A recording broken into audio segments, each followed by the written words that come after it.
감사합니다. 방금 소개받은 정현환이고요. 제 소속은 정확하게는 국립원예입니다. 예술이 아니고 국립원예 특작과학원이라고요. 지금 전주에 있습니다. 식물과 환경이나 식물 생리를 여러분들에게 알려드리게 된 거는 아까 소개해 주셨던 신구대학이나 환경대학이나 이런 데 강의를 가면서 그쪽에서 수목생리하고 식물생리 이런 걸 가르치게 됐어요. 근데 일반적인 대학에서 가르치는 식물생리하고요.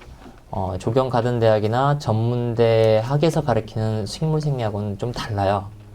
일반 대학에서 배우시는 식물생리학을 여러분이 배우시면 여기 앉아 계실 분 1시간 뒤에 다 나가세요. 필요가 없는 식물생리를 배우시는 거고요.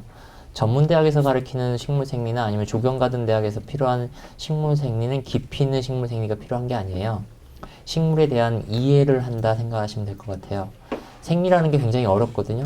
생리라는 게 말 그대로 삶의 이치예요. 살아가는 이치를 다 설명을 하는 건데 이치 정도만 설명을 하면 되는데 이게 깊이 들어가기 시작하면 그 이치에서 너무 깊이 들어가서 수렁에 빠져갖고 헤어나오지 못하세요.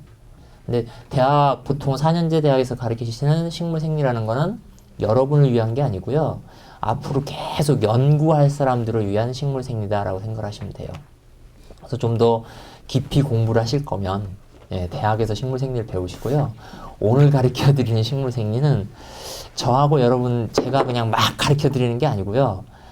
4시간이 있지만 거의 2시간 정도는 여러분이 머리를 쓰셔야 되는 시간이에요. 지금 안 돌아가시던 머리, 안 쓰시던 머리를 지금부터는 쓰셔야 돼요. 쓰시면은 식물이 이해가 되실 거예요. 그 이해하는 시간이라고 생각을 하시면 돼요. 그래서 첫 번째 1시간, 2시간이 정말 중요한 시간이에요. 요거 못 쫓아오시면요. 뒤에 아무리 다른 얘기 해봤자 아무 의미가 없어요. 그래서 제가 그 슬라이드 굉장히 많이 있죠. 여러분 자료에. 하지만 가장 많은 시간을 할애하는 것이 요 첫 번째 시간이에요. 한 10장도 안 되는 것 같고 1시간 갈 거예요. 10장도 안 되는 거 가지고. 그만큼 굉장히 중요하다라고 생각을 하시고요. 그게 식물을 이해하는데 앞으로 여러분 조경가든대학이 됐든 시민정원사가 됐든 식물을 기르시다 보면 어떤 문제들이 발생을 할 거예요. 식물 생리를 배우는 가장 중요한 이유는 식물을 이해한다도 되지만 여러분들이 배우는 이유는 나중에 식물한테 어떤 문제가 생겼을 때 얘가 왜 이럴까에 대한 답을 찾아가는 거예요. 왜 이럴까에 대한 답을 찾게 되면 결국 그거에 대한 해결책을 또 찾을 수가 있겠죠. 그 해결책을 찾기 위해서 이유를 찾고 이유에 대한 방법을 찾는 거예요. 그게 식물 생리다라고 생각하시면 돼요. 대학에서는 그렇게는 안 가르쳐요. 여기니까 이제 그렇게 말씀을 드리는 거고요. 그럼 그 이유, 왜에 대한 대답을 찾아보자고요. 우리 옛날 속담에도 있죠. 핑계 없는 무덤 없다. 반드시 이유가 있어요.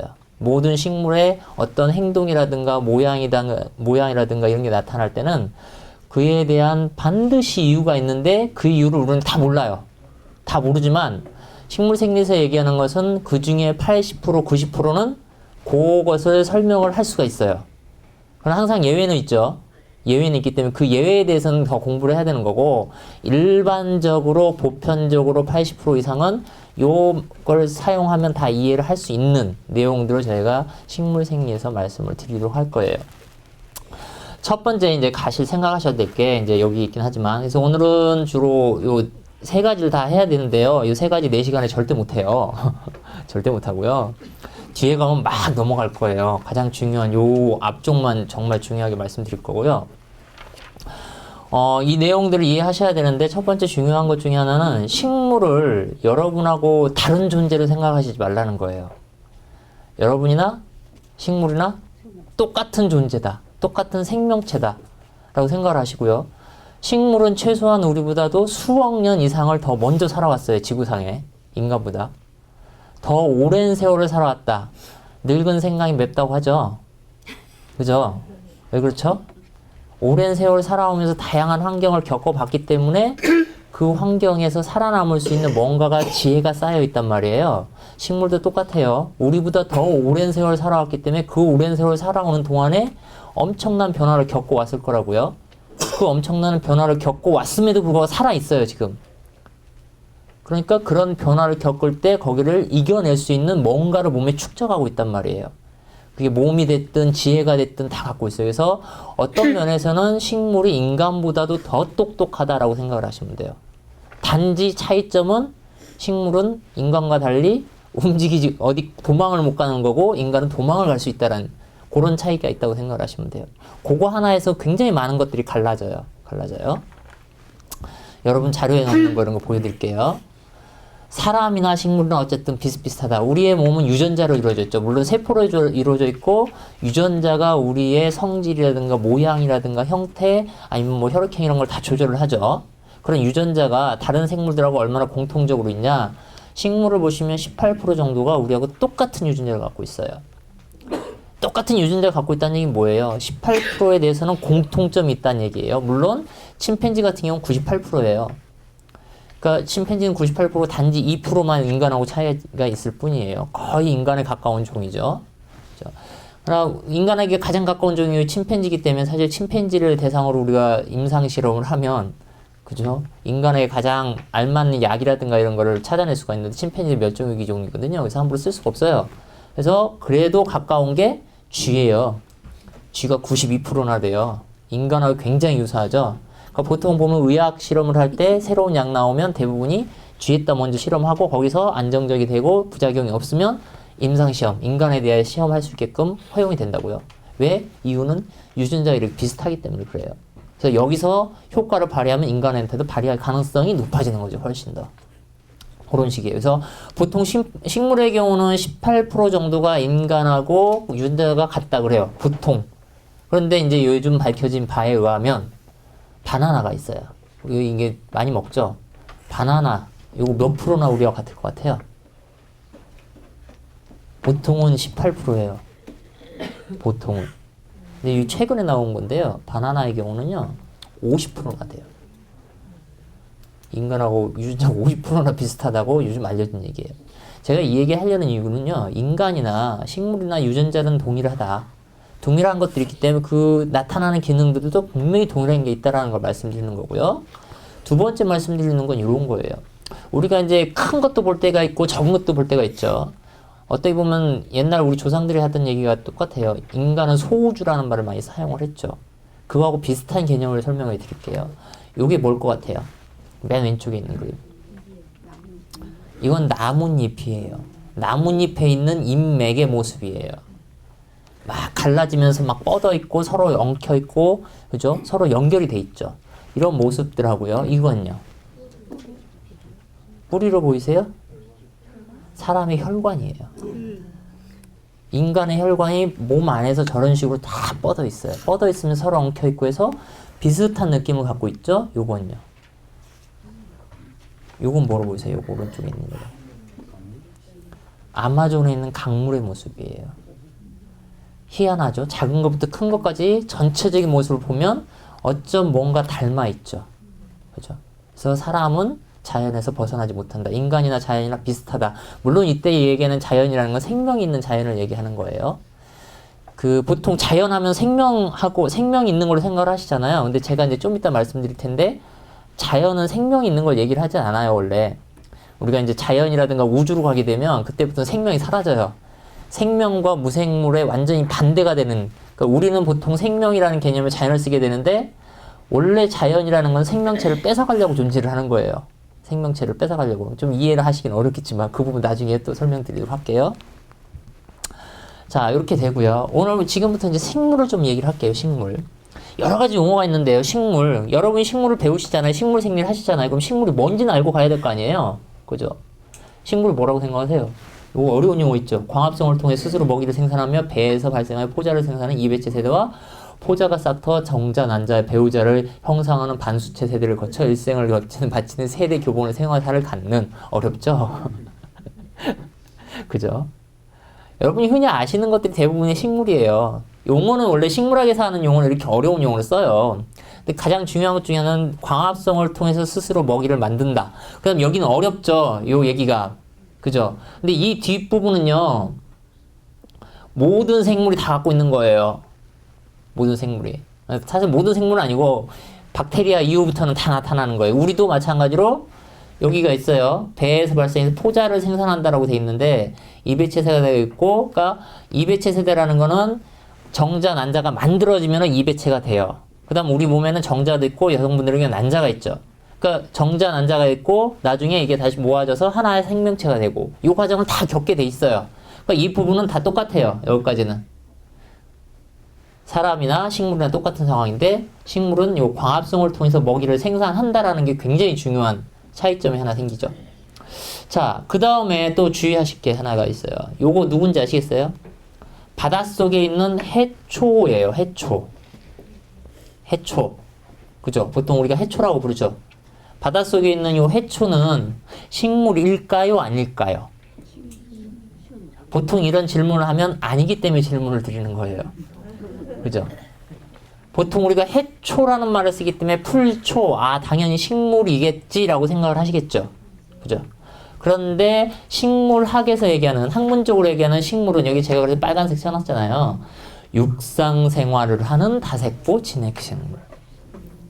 육상 생활, 즉 육지에서 생활하고 있는 광합성을 하는 생물을 우리가 식물이라고 부른다고요. 얘들은 해초라고 부르지만 정확하게는 해조류. 해조류예요. 우리가 그냥 식물이라는 이름을 써주는 거지 정확하게는 해조류에 해당이 됩니다. 해조류. 해조류는 누구하고 같냐? 오염이 되면 강에, 작년도 많이 나왔죠. 사대강에 가면 뭔가 많이 나오죠. 녹차, 라떼가 많이 나온 적이 있죠. 그 녹차, 라떼에 들어가는 게 뭐예요? 녹조거든요. 녹조. 녹조류죠. 얘들하고 똑같은 거예요. 녹조류, 해조류, 갈조류, 홍조류인데 그 보통 우리가 보는 녹조류라는 것들은 세포 하나하나가 떨어져 있는 단세포고요. 세포 하나하나가 살아있는 거고요. 얘들은 세포들이 모여서 다세포가 돼 있는 것 뿐이에요. 차이점은 그거예요. 단지 얘들은 어쨌든 다세포일 뿐이지 육지 생활을 하는 게 육상 생활을 하는 게 아니기 때문에 애들은 우리가 조류라고 부르고 식물이라고 부르지는 않습니다. 식물이라고 부르는 것은 어쨌든 육지에서 생활하는 요렇게 바위 같은 데 붙어 있는 요 놈들 있죠. 혹시 보신 적 있으세요? 그 오래된 바위 같은 데 보면 거덕에 껍질에 이끼처럼 생겼는데 뭔가 따다닥 붙어 있는 거 있죠. 이런 걸 보통 지의류라 그래요. 지의류. 오래된 바위나 이 나무 같은 데 잘 붙어 있죠. 그런 게 있고요. 그 다음에 뭐 약간 습한 데 가시면 이끼 종류가 있죠. 그래서 이끼와 같은 얘네들, 이런 선태류라 그래요. 이끼 식물들. 얘네들도 식물이라 그래요. 그리고 고사리도 마찬가지 식물이라고 부르고요. 그리고 뭐 그 외에도 우리가 알고 있는 그 은행나무라든가 흔히 보시는 것들은 대부분 식물이라고 우리가 얘기를 할 수가 있게 돼요. 그죠? 자, 그러면 제가 여기다 써놓긴 했습니다. 한번 봅시다. 식물하고 여러분들하고 굉장히 비슷하다고 말씀을 드렸어요. 비슷한데 정말 중요한 차이점이 있어요. 정말 중요한 차이점. 인간과 식물의 차이점 중에 가장 중요한 걸 하나 찾아보세요. 식물 하면 떠오르는 게 뭐죠? 전부 다 광합성을 떠올리세요. 네, 전부 다 광합성을 떠올리세요. 그런데 제가 오늘 강조드리는 건요, 광합성이 아니에요. 광합성을 떠올리시면 안 돼요. 식물 하면 광합성을 떠올리시기보다는 그건 식물 생리학적으로 가리키는 얘기고요. 이게 생태학적이라든가 우리가 식물 생리를 이해하기 위해서는 광합성을 떠올리시지 말고 우리는 어디론가 갈 수 있다라는 걸 생각을 하시고요. 식물은 이동할 수가 없다라는 걸 떠올리셔야 돼요. 아니, 인간은 이동할 수 있다. 이동할 수 있다. 움직이지 못한다는 게 아니고요. 이동을 할 수 있다. 식물의 경우는 이동을 하지 못한다라는 게 중요해요. 고정이 되어 있다. 뿌리를 받고 있다라는 게 굉장히 식물한테는 중요한 이유가 됩니다. 그래서 이게 어떻게 보면 가장 중요한 특징이에요. 식물한테는. 어떤 분들은 이제 보통은 이걸 먼저 얘기하세요. 광합성을 항상 얘기하고 그 다음 정착성 얘기를 하는데 제 개념에서는 저는 그래요. 이해를 하려면 고정이 되어 있다는 게 더 중요한 특징이다라고 생각을 하시면 돼요. 자, 고정이 되어 있고요. 그 다음에 광합성을 합니다. 광합성을 해요. 광합성이라는 것은 태양 에너지를 받아들여서 그죠? 탄수화물과 같은 우리가 사용할 수 있는 에너지 형태를 바꿔주는 거죠. 그 광합성의 경우는 이제 생리에서 얘기를 하긴 하는데 깊이 들어가지는 않을 거예요. 광합성 부분은요. 자, 광합성을 하다 보니까 식물은 다른 생물들이 먹을 수 있는 영양분을 만들어내요. 그 영양분은 결국 다른 생물이 먹어서 또 에너지를 쓰기 위한 거예요. 자꾸 이제 에너지 얘기를 하게 될 거예요. 원래는 이제 생물에서 한 가지 꼭 얘기하고 들어가야 되는 것 중에 하나가 있는데 생물의 특징 중에 하나가 두 가지가 있어요. 첫 번째, 가장 중요한 특징 중에 하나예요. 첫 번째는 에너지를 어떻게든지 내 걸로 만들려고 노력을 해요. 에너지를 추구한다면. 그러니까 물질과 에너지를 어떻게든지 내 걸로 만들려고 추구하는 것이 생물의 특징이다. 식물뿐만 아니라 모든 생물의 특징이라고 보시면 돼요. 여러분들도 마찬가지예요. 돈을 버는 것도 일종의 에너지를 가져오는 거로 생각을 하시면 돼요. 다 에너지로 설명을 드릴 거예요. 첫 번째는 그래서 에너지를 어떻게든지 더 많이 가져가려고 한다. 두 번째, 에너지를 가져가긴 하되 그거를 효율적으로 사용하려고 한다. 효율적으로 사용하려고 그래요. 그런 걸 한번 꼭 염두에 두고 가세요. 앞으로 계속 그 얘기 하게 될 거예요. 자, 그래서 어쨌든 광합성을 통해서 식물은 태양 에너지를 탄수화물이라는 걸로 만들게 돼요. 만들었을 때 잘 생각해 보세요. 탄수화물이 지금 식물 말고는 다른 데 나타나질 않아요. 물론 뭐 조류나 얘네들도 있긴 하지만 근데 식물이 탄수화물을 갖고 있기 때문에 다른 생물들은 그 식물을 잡아먹으면 에너지를 흡수할 수가 있죠. 왜 본인이 직접 안 만들까요? 여러분들이 예를 들어 여러분이 직접 광합성을 하면 먹고 살 수는 있겠죠. 하지만 우리는 분명히 잡아먹어요. 식물이든 동물이든 잡아먹고 있어요. 왜 그렇게 됐을까요? 쉽죠? 그 쉽다라는 게 뭐겠어요? 에너지 효율이라고요. 효율 측면에서는 잡아먹는 게 훨씬 더 좋은 거예요. 내가 직접 하는 것보다 왜 이 회사나 이런 데도 보면 내가 직접 모든 걸 하는 것보다 일을 나눠줘 버리는 거, 아웃소싱을 했을 때 훨씬 더 에너지 효율적이란 말이에요. 그게 다 그렇게 이루어지는 거예요. 그러니까 자연계를 보면 분명히 그렇게 흘러가게 돼 있어요. 그래서 어떤 면에서는 식물 생리를 제대로 이해하고 있으면은 경영이 됐든 뭐든 그대로 이용할 수가 있는데 대신 냉정해져야 돼요. 식물 세계는 굉장히 냉혹한 세계예요. 그래서 절대 여러분들이 식물을 보면 시 쓰시는 분들 굉장히 멋있고 우아하고 이렇게 쓰고 계시죠? 식물 생리의 세계를 들어가시면은 그런 게 안 보여요.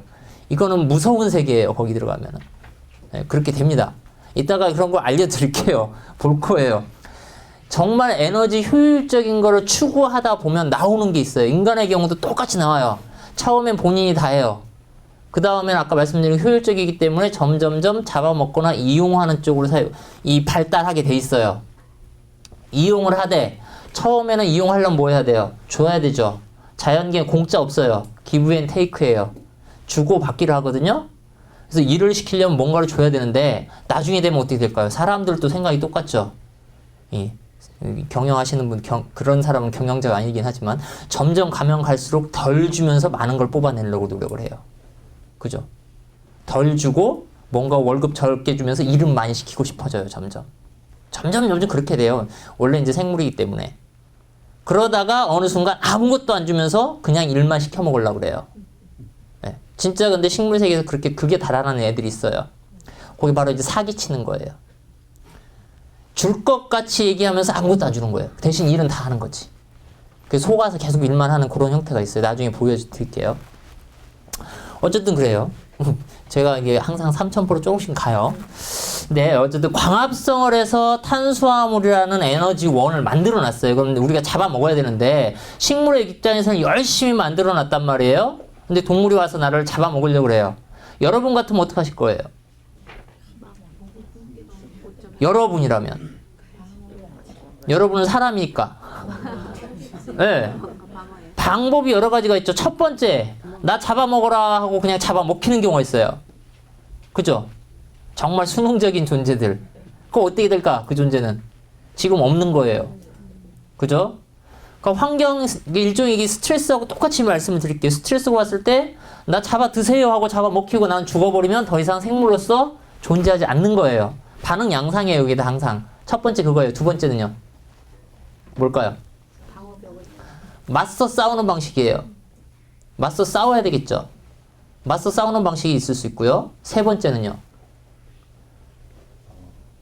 그러니까 맞서 싸우는 방식에는 방어도 있고 공격도 있어요. 그거는 방어와 공격이 다 거기에 존재한다고 생각하시고요. 세 번째는 같이 죽는 건 어쨌든 내가 죽는 거잖아요. 그것도 맞서 싸우는 방식 중에 하나잖아요. 어떻게 하면 돼요? 도망가면 되죠. 굳이 뭐 싸우고 있어요. 도망가면 되지. 그죠? 우리는 다리가 달려서 도망갈 수 있잖아요. 그죠? 그래서 인간은 세 가지 방식 중에 하나 선택할 수 있어요. 죽든지, 싸우든지, 도망가든지. 식물은요? 도망가는 걸 못해요, 지금. 그죠? 그러니까 죽든지, 싸우든지 밖에 없어요. 그죠? 싸우는 방식에는 칼과 방패를 갖고 싸워야 될 거 아니에요? 그럼 칼과 방패에 대해서 한번 생각을 해보시라고요. 칼과 방패. 어떤 방식으로 싸울 수 있을까? 그거를 생각을 하셔야 돼요. 첫째, 어떻게 하면 싸울 수 있을까요? 요거 빼고라도 넘어가 드릴게요. 뒤에 거 보여드릴게요. 바로. 이런 것들이 식물이에요. 어떻게 하면 동물이 나를 잡아먹으려고 할 때 걔를 이겨낼 수 있을까요?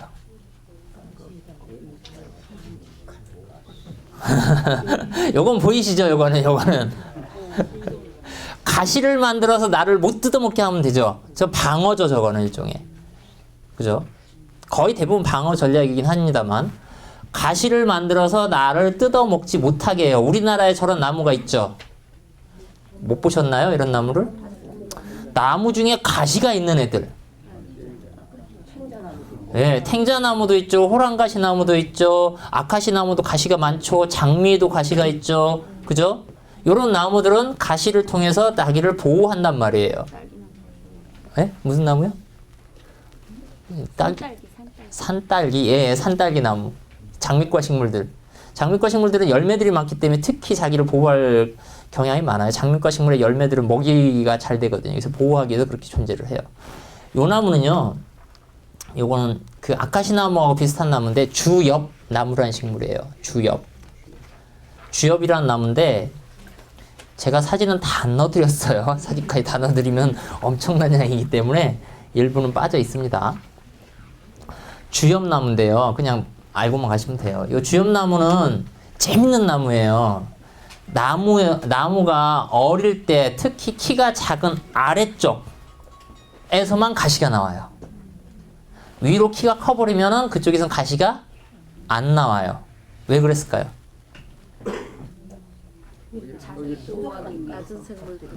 우리나라에 살고 있는 나무예요. 한국에 살고 있는 나무. 머리를 자꾸 굴리셔야 돼요, 지금부터는. 이 윤활유를 받고 치셔야 돼요. 우리나라에는 키 큰 동물이, 초식 동물이 있어요? 없죠. 기린이 우리나라에 있지는 않잖아요. 그죠? 코끼리가 한국에 살지는 않잖아요. 그죠? 있다고 해봤자 멧돼지에, 뭐 사슴에, 고라니에 아무리 커봤자 2m 이렇게 안 자라잖아요. 그들은 그러니까 나무에 풀이 잎이 나오면 어릴 때 밑에 있는 것만 따먹을 수 있죠. 얘들이 입장에서는 걔들만 방어를 해주면 되죠. 그러니까 키가 작을 때는 아래쪽에서 이렇게 가지를 내갖고 걔들이 뜯어먹지 못하게 하다가 위로 올라가 버리면 더 이상 자기를 뜯어먹을 곤충이라기보다는 동물이 존재할 수가 없는 나라죠. 그 위쪽에서는 가시를 만들 이유가 없어지는 거예요. 이유가 없으면 그 존재도 같이 사라지는 거예요. 이해되셨죠? 그래서 위쪽에는 그게 없어요. 안 나타나요. 주로 아래쪽에서만 가시가 나타난다. 이렇게 보시면 돼요. 이게 지금 식물 생리를 말씀드리긴 하는데요. 여러분 식민정원사 과정이죠. 제가 말씀드리는 이 과정은요.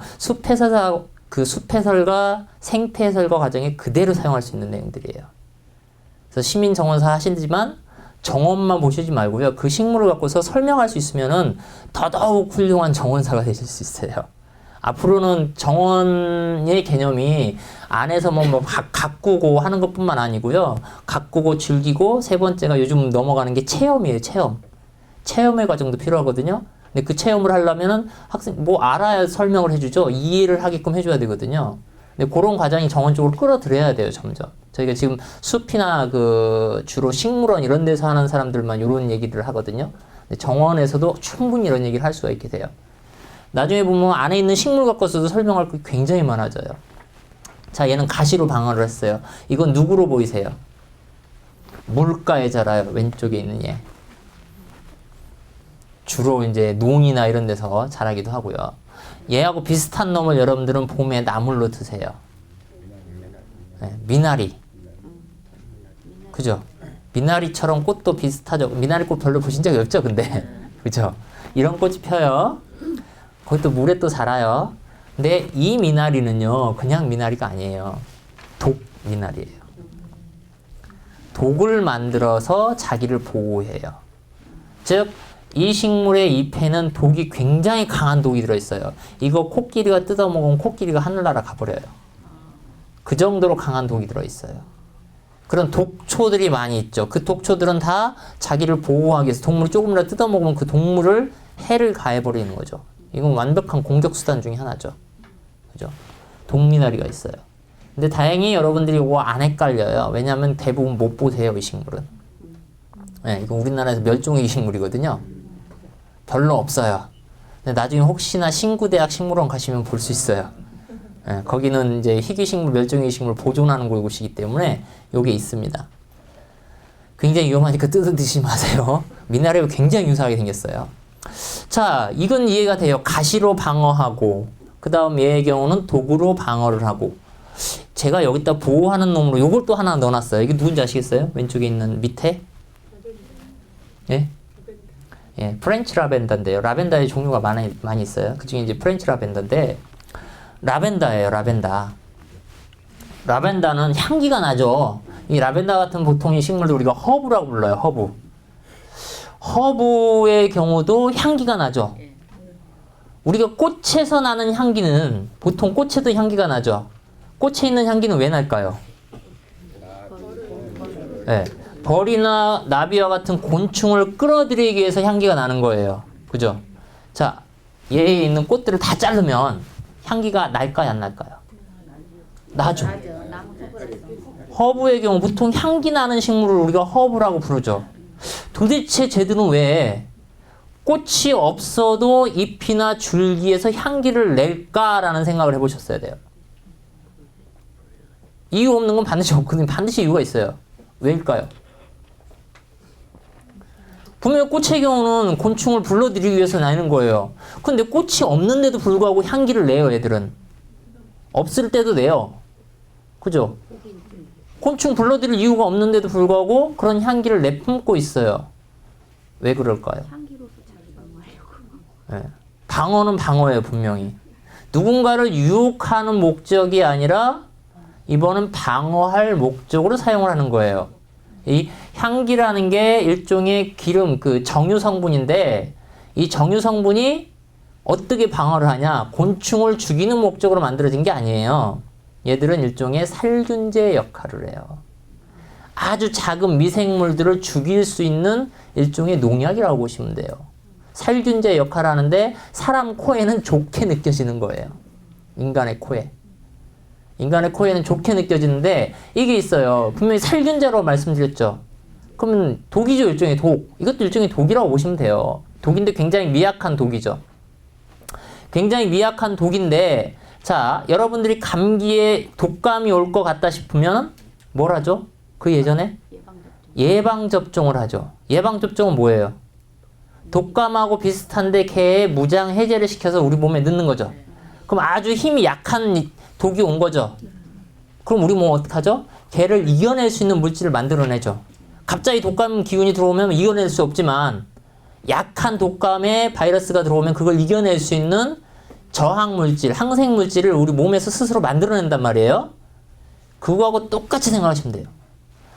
농약이 아주 독한 놈이 우리 몸에 들어왔을 때는 우리는 분명히 죽을 수도 있어요. 심하게 앓을 수도 있어요. 근데 얘네들은 미생물만 죽일 수 있는 정도의 독일 뿐이에요. 그러니까 우리 몸은 어쨌든 이게 우리 몸에 흡수가 되면 독으로 인식을 해요. 내 몸은 분명히. 독으로 인식하지만 굉장히 미약한 독이기 때문에 오히려 내 몸은 그걸 갖고 분해하는 물질을 굉장히 많이 만들어내버려요. 그럼 내 몸은 어떻게 될까요? 면역력이 확 높아지면서 오히려 건강해지는 거예요. 예방접종하고 똑같이. 그래서 그런 향기 성분을 내뿜는 거예요. 그럼 이런 향기 성분 같은 것들을 뭐라고 하냐? 특히 얘들은 좀 더 많이 뿜는 거고요. 모든 식물들은 저런 향기 성분과 같은 거를 기본적으로 다 뿜어요. 오랫동안 살아왔기 때문에. 기본적으로 다 그런 냄새를 내뿜는데 냄새를 맡을 수도 있고 못 맡을 수도 있는 거예요. 사람은 그 향기의 성분의 농도가 진하냐 약하냐에 따라서 다 달라지는데 그런 향기 성분에 해당되는 걸 우리가 다른 말로 뭐라고 할까요? 여러분이 많이 아시는 용어예요. 네, 살림욕에 가장 많이 사용하는 피톤치드가 바로 그런 성분들이에요. 다 피톤치드라는 게. 그러니까 피톤치드라는 게 뭐냐면요. 뒤에 제가 나오긴 할 텐데 잠시만요. 파이토 플러스 살균하는 치드, 피톤치드라고 하죠. 그래서 피톤이라는 거는 식물이라는 뜻이에요. 치드는 킬링, 죽인다는 뜻이에요. 즉 식물이 죽이기 위해서 내뿜는 물질, 다른 생물을 죽이기 위해서 내뿜는 물질을 보통 피톤치드라고 얘기를 해요. 그래서 여기는 방향성 물질들마저도 전부 다 피톤치드에 해당이 돼요. 사실은. 피톤치드에 해당되는데 피톤치드에 해당되는 물질이 또 따로 정리를 하고는 있어요. 그래서 그 중에 가장 많이 나오는 게 여러분 많이 아시죠? 피톤치드 하면은 무슨 나무인지 아세요? 편백나무. 편백나무. 그래서 편백나무 저기 남해에 가시면 편백나무 숲도 있고 막 산림욕장 개성을 돼 있고 막 그래요. 근데 이제 제가 아쉬운 것 중에 하나는 저 야생화 했다고 했죠? 자생식물이 전공인데 편백나무 우리나라 식물 아니에요. 이거 일본 특산 식물이에요. 네, 일본 특산 식물이에요. 일본 특산 식물인데 한국 특산 식물이 하나가 있어요. 구상나무라는 놈이 있어요. 구상나무가 순위상으로 2위예요. 네, 구상나무에서도 피톤치드가 굉장히 많이 나오는 식물이에요. 그래서 우리의 특성에 맞춰 사실은 구상나무 숲들을 좀 많이 만들어서 그것도 산림욕장이나 뭐 치유숲이나 이런 데 사용하면 좋겠죠. 앞으로는 점점 늘어나긴 할 거예요. 자, 그 다음에 요거 보이세요? 요 위에 오른쪽에 있는 요 꽃? 누군지 아세요? 꽃 처음 보시나요? 그렇죠. 만지면 착 움츠러드는 놈. 이게 미모사죠, 미모사. 신경초라고 얘기하는. 미모사는 도대체 왜 이렇게 쫙 움츠러들까? 왜 움츠러들어요? 탁 건드렸을 때 움츠러든단 말이에요. 꽃을 보호하기 위해서 꽃 없어도 움츠러들어요. 왜요? 이렇게 넓게 펼쳐져 있다가 곤충이 우리가 만진다라는 곤충이 먹으려고 하는 거 똑같이 생각하시면 돼요. 곤충이 먹으려고 탁 깨물어요. 그럼 어떻게 될까요? 촥 움츠러들었어요. 그러면 곤충의 입장에선 이 식물이 전혀 안 움직이고 있을 텐데 갑자기 촥 빠른 속도로 움츠러든단 말이에요. 그럼 이게 이 움직이네 깜짝 놀래겠죠. 그게 첫 번째. 놀래켜서 도망가게 한다. 두 번째는요. 처음 봤을 때 이렇게 널찍했어요. 먹을만 했어요. 그죠? 살이 토실토실 올라 있었어요. 뜯어먹으면 좋겠다고 딱 한 입 물었는데 갑자기 바람이 쭉 빠지면서 이렇게 뼈만 남았어요. 먹을까요? 먹을 게 없어지는 거죠. 그러니까 두 번째. 그런 식으로 스스로 방어하는 방식이 되는 거예요. 자, 보면 얘들은 독을 만들거나 가시를 만들거나 아니면 피톤치드를 내뿜거나 아니면 몸을 이렇게 움직여갖고 스스로를 보호해요. 그런데 스스로의 힘으로도 안 되는 경우가 있어요. 여러분이 아무리 내가 날고 기고 해도 내가 어떤 무기를 만들어내도 나보다 더 뛰어난 존재는 분명히 있어요. 그 존재가 와서 여러분들한테 있는 뭔가를 뺏어가려고 그래요. 어떡하실 거예요, 이제? 그렇다고 죽을 수는 없잖아요. 그죠? 죽을 수는 없잖아. 어떡할래요? 방어도 해야 되는지 내 혼자로는 방어하거나 공격을 해야 되는데 지금 나 혼자서는 절대 해결이 안 돼요. 어떻게 하실 거예요? 종자를 많이 봤어요. 네, 그건 이제 나중에 최후의 방법이고요. 어떻게 하면 되죠? 유인. 유인? 뭘 유인해요? 너 열로 들어와. 누굴 들어오라고 할 건데? 아니 잡아먹지도 못한다니까요 이제는. 그런 방법을 다 동원했는데 불구하고 식물만 똑똑한 거 아니거든요. 동물들도 거기에 맞춰서 계속 서로 바꿔와요 몸을. 그걸 보통 공진화라 그래요. 진화는 같이 이루어져요. 일방적으로 한쪽에서만 똑똑하게 가진 않아요. 우리가 뭔가 방법을 고안하면 그걸 또 깨트리는 사람들 있죠. 예를 들어 이 보안 시스템 생각하시면 돼요. 인터넷 이제 보안 시스템을 누군가 만들면 그걸 또 깨는 사람 있죠. 그걸 깨면 또 그걸 보완해서 또 만들고 보안을 계속 이렇게 바뀌어가는 거예요. 식물하고 동물의 관계도 계속 그렇게 돼요. 어떻게 할까요? 그래서 많이 줘요? 그럼 많이 주는 것도 일종의 내가 지금 뺏기는 거잖아요. 돈 받는 거를 찾는데 먼저 하겠죠. 예. 여러 가지 방법이 있는데요. 최근에 발견된 거예요. 최근에요. 이건 최근의 연구 결과인데 내가 어쩔 수 없을 때 여러분이 스스로 해결할 수 없을 때 누구한테 어떻게 해요? 누군가의 도움을 받아야 되죠. 내 스스로 힘이 안 될 때는 누군가의 도움을 받아야 돼요. 분명히. 그럼 누구의 도움을 받을까요? 예를 들어 이런 식물이 최근에 알려진 거예요. 이게 누구냐면 요거예요. 담배예요. 담배. 여러분이 아시는 담배, 여기 좀 나이 드신 분들은 농사를 접으신 분들은 담배를 알 거고요. 담배는 굉장히 키가 커요. 우리 재배하는 종은 굉장히 키가 큰데 요건 일종의 야생담배예요. 우리나라에는 없는 야생담배인데 담배라는 식물을 생각을 해보세요. 굉장히 독이 많죠. 그죠? 그 웬만한 동물들은, 웬만한 곤충들은 걔를 갉아먹으러 오지를 못해요. 그럼에도 불구하고 담배를 갉아먹으러 오는 곤충이 존재를 해요. 걔는 왜일까요? 저 담배의 독을 이용해서 자기를 보호하기 위해서 그걸 갉아먹는 거예요. 어쨌든 그 독을 이용해서 자기를 보호하려다 보니까 이 독 자체는 또 면역이 돼 있어. 그렇게 계속 진화를 한다고요. 그럼 이 식물의 입장에서는 자기를 갉아먹으러 오는 그 곤충을 어떻게든 이겨내야 되는데 이놈이 이미 나의 독을 다 면역이 돼버렸어요. 혼자서는 이게 해결할 방법이 지금 없어요. 그거 어떻게 할까요? 대체식물. 네? 대체식물. 대체식물? 막 내가 새로운 걸 만들어내요? 물론 새로운 게 또 그 독을, 걔를 죽일 수 있는 독을 새로 만들어내면 되겠죠. 근데 그런데 시간이 오래 걸려요. 그래서 지금 말씀하셨던 그게 나온 거예요.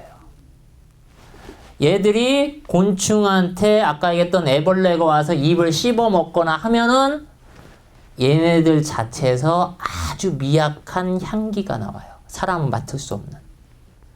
아주 미약한 향기가 나와요. 그럼 그 향기는 바람을 타고 이렇게 퍼지겠죠. 퍼지면은 주변에 있던 여기 와서 먹고 있는 애벌레를 공격하는 천적이 와요. 천적이 와요. 그래서 최근에 밝혀진 게 그거예요. 그래서 자기가 공격을 당하면 나 공격당한다 해갖고 그 신호를 향기 형태로 밖으로 뿜어내면 멀리 떨어져 있던 요 애벌레의 천적이 와서 애벌레를 잡아먹게 하는.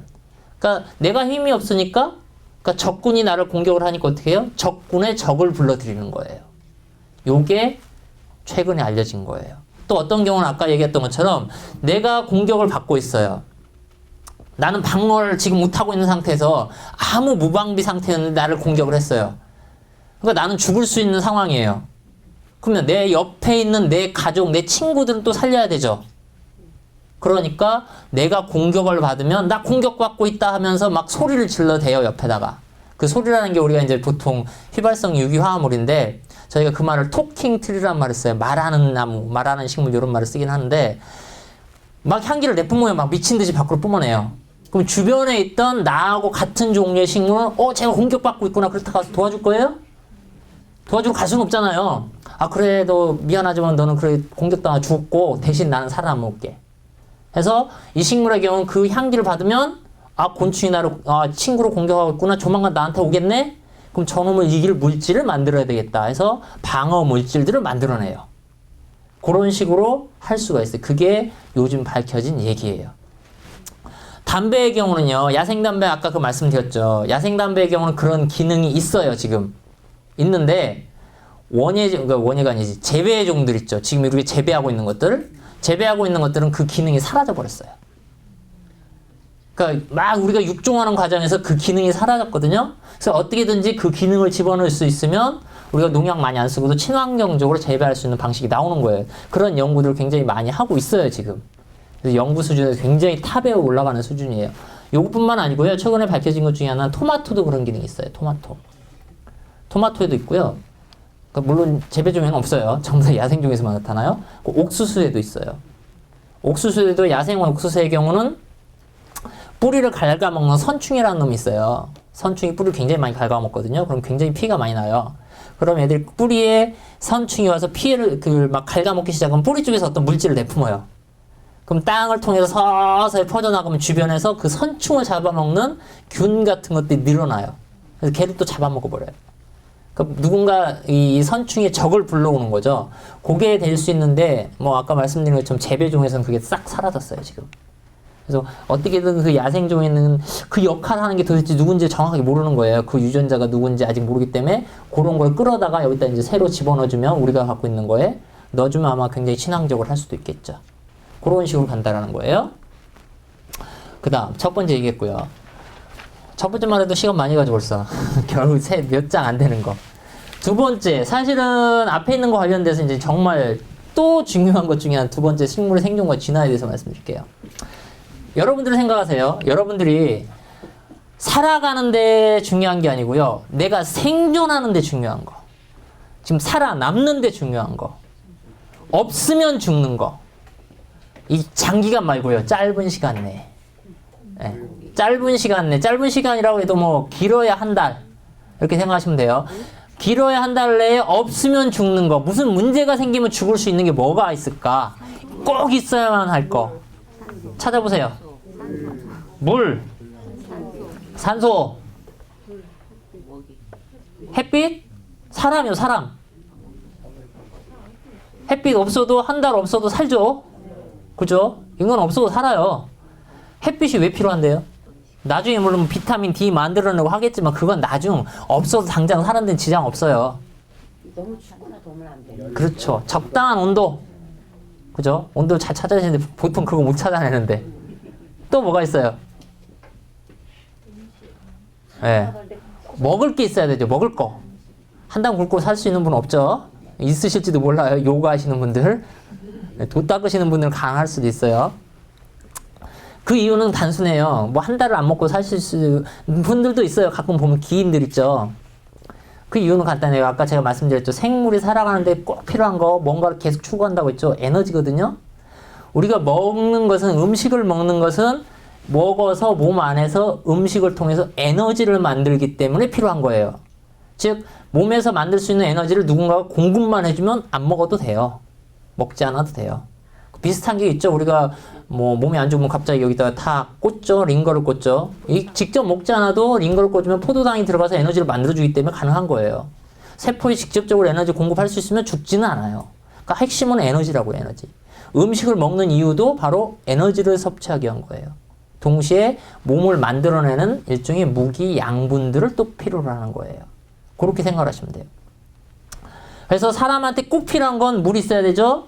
공기 있어야 되죠. 그 다음에 음식이 있어야 되죠. 음식이 하면 사실 물도 다 들어갑니다만 먹을 게 있어야 되죠. 적당한 온도가 있어야 되죠. 그죠? 식물한테도 그대로 적용을 해보자고요. 식물한테 물이 필요할까요? 꼭 필요하죠. 그 다음 공기는요? 공기 꼭 필요하죠. 공기가 꼭 필요한데 우리는 공기 중에 누구를 쓰죠? 사람은 산소만 필요하죠. 이산화탄소 필요 없죠. 우리 몸에는. 산소만 필요로 해요. 식물은요.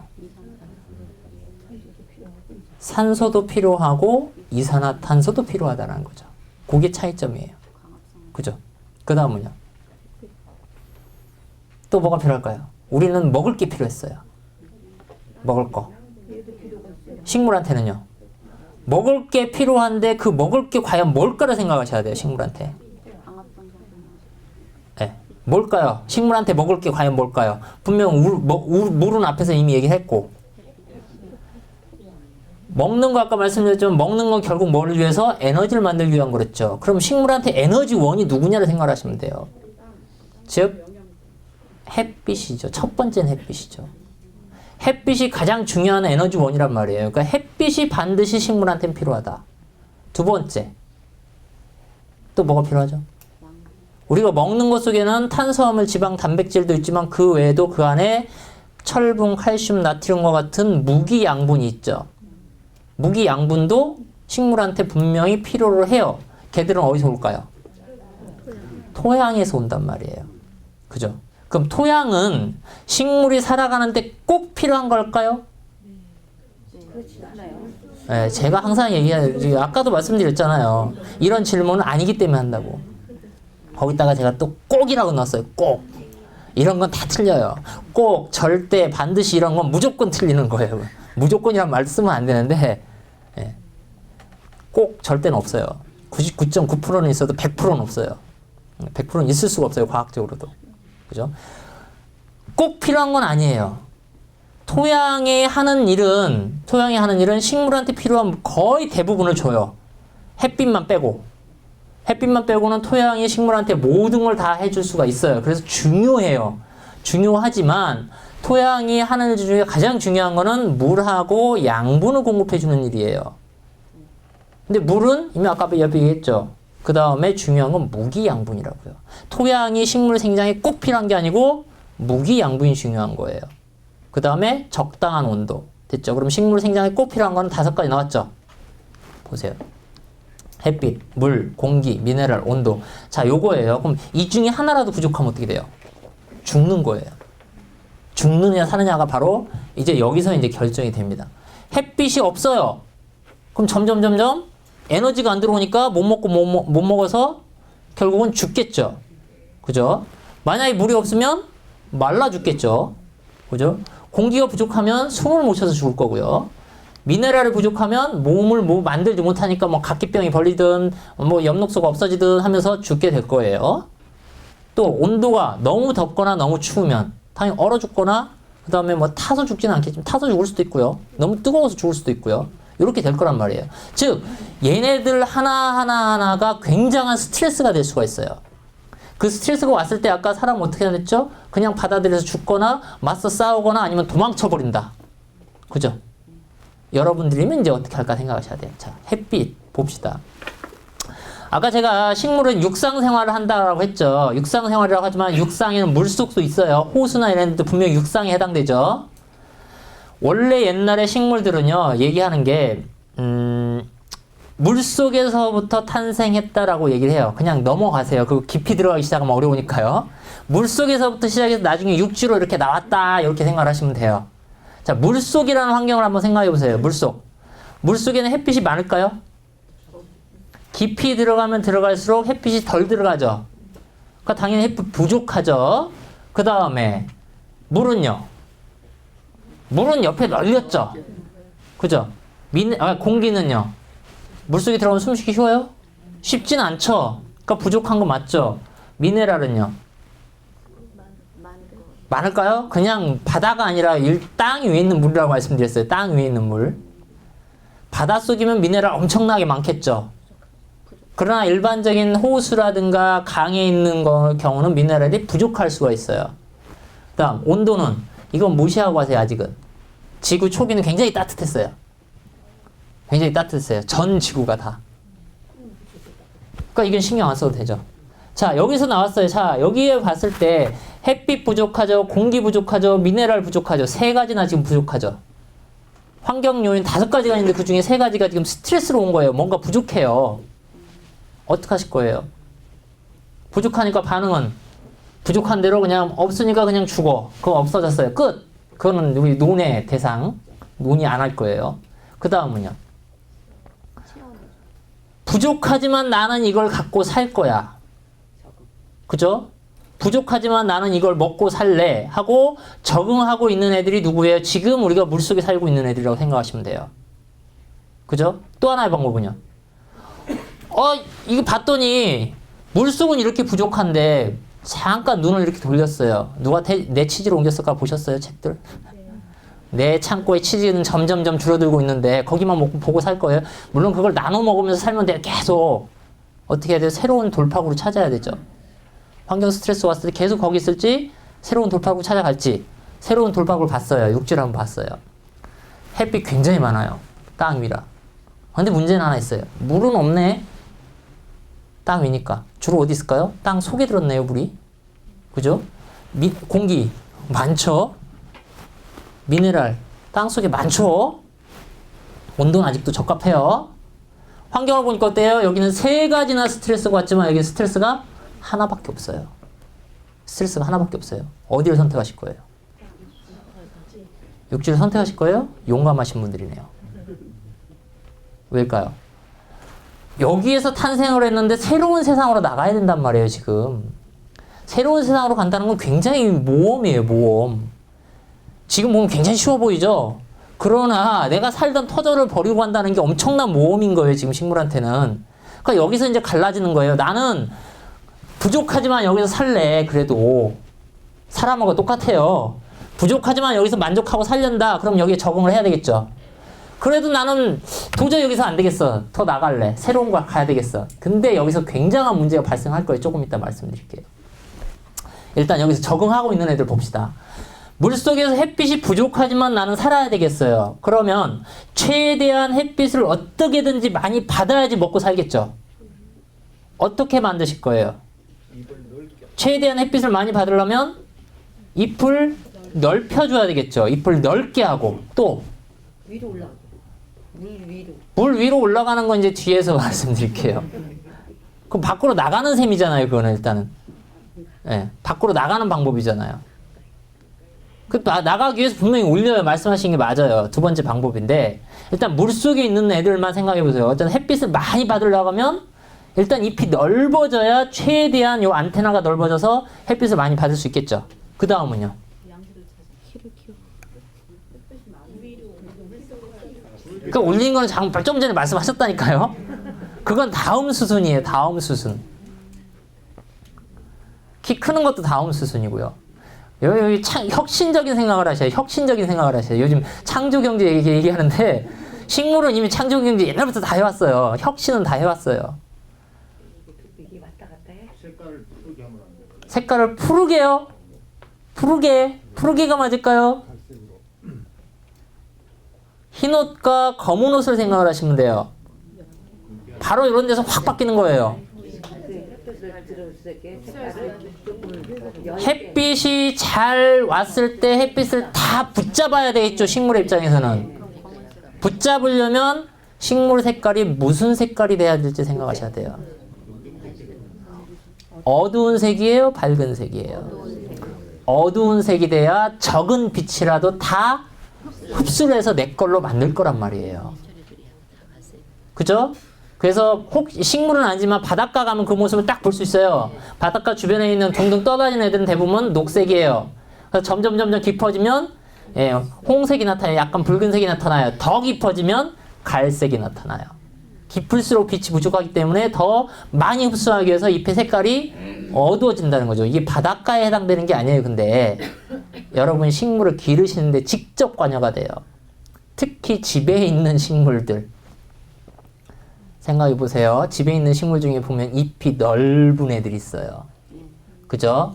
천남성, 필로덴드론 같은, 필로덴드론 하면 또 모르시나요? 셀룸, 콩고. 그러니까 실내 정원식물을 좀 아시는 분들만 알 텐데, 잎이 널찍한 애들이 있어요.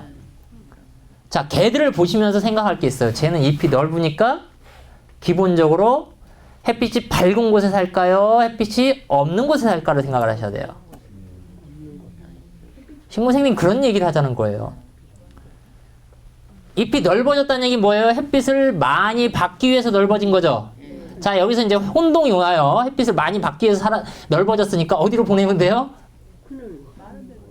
많은 데 보내는 게 맞을까요? 없는 곳으로 보내는 게 맞을까요? 없는 곳으로 보내야죠. 원래 살던 곳이 없는 곳이었기 때문에 잎이 넓어진 거예요. 그죠? 그거 헷갈리시면 안 돼요. 첫 번째는 그거예요. 여기서 잎이 넓은 애들 보면 제가 그 식물의 특성을 정확하게 모르지만 그래도 잎이 넓다. 아, 얘들은 그래도 약간은 그늘진 곳을 좋아하겠구나 라고 유추가 가능해지는 거예요. 그죠? 첫 번째 그거고요. 집에 보면 잎의 색깔이 밝은 애들이 있고 약간 어둡칙칙한 애들이 있어요. 또는 잎에 무늬가 있는 애들이 있어요. 무늬가 있는 애들이 있어요. 자, 밝은 색 말고 어두운 거 생각해 보세요. 어둡다. 넓진 않아도 어두운 애들이 있을 수 있어요. 잎의 색깔 자체가. 어둡다는 얘기는 빛을 내가 많이 받으려고 어두워진 거죠. 그럼 어디로 보내야 돼요? 역시나 그늘진 곳으로 보내셔야 된다고요. 그죠? 근데 잎의 색깔이 밝은 걸 띠고 있는 경우가 있어요. 왜 밝은 색을 띠까요? 걔들은? 우리가 밝은 옷을 입으면 빛이 반사하기 때문에 밝은 색을 띠는 거죠. 식물이 밝은 색을 띠고 있다는 얘기는 빛을 나는 반사하겠다라는 거죠. 그죠? 잘 생각하셔야 돼요. 빛을 반사하기 때문에 내가 밝은 색을 띠고 있어요. 원래 살던 곳이 어디예요? 빛이 많이 들어오는 곳이었다는 얘기죠. 빛이 많이 들어왔기 때문에 너무 많은 빛은 나 싫다. 좀 튕겨내자 하고 튕겨내버리는 거예요. 그러니까 그런 애들은 밝은 곳에 넣어주셔야 된다는 거죠. 무늬종들은 대부분이 빛이 밝은 곳에서 있었기 때문에 무늬를 만들어내는 거예요. 무늬를. 근데 그런 식물들을 어두운 곳에 넣으면 무슨 일이 생길까요? 더 이상 빛을 반사시킬 이유가 없어지죠. 그죠? 빛이 적기 때문에 이제는. 예전엔 빛이 많은 데 있었기 때문에 반사를 시켰는데 빛이 적은 곳으로 가버리면 더 이상 빛을 반사시킬 이유 자체가 없어져요. 존재의 이유가 없어요. 그럼 반사시켰던 그 색소들은 어디 갈까요? 사라져버려요. 그래서 집에서 여러분들이 스킨납소스 아시죠? 많이 키우시죠? 워낙 잘 자라니까. 스킨납소스 중에는 무늬가 들어가 있는 스킨납소스가 많아요. 알록달록, 대부분 노란색이지만 노란색은 흰색이 무늬가 따닥 들어가 있죠. 처음에 사왔을 때 본 무늬가 잘 들어있어요. 그러다가 실내에서 계속 기르다 보면 어떻게 돼요? 무늬가 없어지고 어느 순간 녹색밖에 안 나와요. 왜요? 빛이 너무 부족하니까. 밝은색 무늬는 분명히 햇빛을 튕겨내려고 만들어졌는데 자꾸 이제 부엌이나 이런데 햇빛 잘 안 들어오는 데 집어넣거든요, 분명히. 그러면 그 무늬는 있을 이유가 없는 거예요. 그래서 사라져 버려요. 그런 식으로 생각을 하시면 돼요. 이해되셨죠? 자, 그 다음에 아까 말씀하신 것처럼 햇빛은 넓어지는 걸로 해결하거나 어두워지는 게 해결할 수 있어요. 또 하나의 방법은 나가면 돼요. 더 많은 데로, 그죠? 나가야 되겠는데 땅 위를 볼까요? 물이 없어요, 물이. 어떻게 해결하실래요? 나가서 햇빛은 받아야 되겠는데 나갔다가 내가 잘못하면 죽겠어. 이런 경우 어떻게 하면 될까요? 사람을 얘기할까요? 여기 아리따운, 제 남자니까 아리따운 아가씨가 있고요. 여기도 아리따운 아가씨가 있어요. 여기는 있고 싶은데 여기도 끌려. 어떻게 할 거예요? 그렇죠. 양다리를 걸쳐야죠. 양다리. 양다리 작전. 그죠? 어떻게 하면 돼요? 물은 많은 데가 여기 물속이잖아요. 그럼 뿌리라고 해당되는 거를 이 뿌리는 물속에 담궈놓고 뭐마요? 잎만 이렇게 올려놓으면 되죠. 그죠? 그러면 햇빛 충분히 받을 수 있죠. 물도 충분히 먹을 수 있죠. 그게 누구하고 비슷해요? 요즘 많이 보시는 수련이라든가 연꽃 같은 애들이 그런 곳을 선택을 한 거예요. 양다리 작전을 선택한 거예요. 그죠? 양다리 작전을 선택을 했으면 사실은 걔들이 전 지구를 덮어야 되는데 문제는 전 지구는 물만 있는 게 아니거든. 대부분 육지거든요. 그냥 땅이거든요. 그러니까 더 많은 에너지를 차지하려면 결국 육지로 나가야 돼요. 나갈 수밖에 없어요.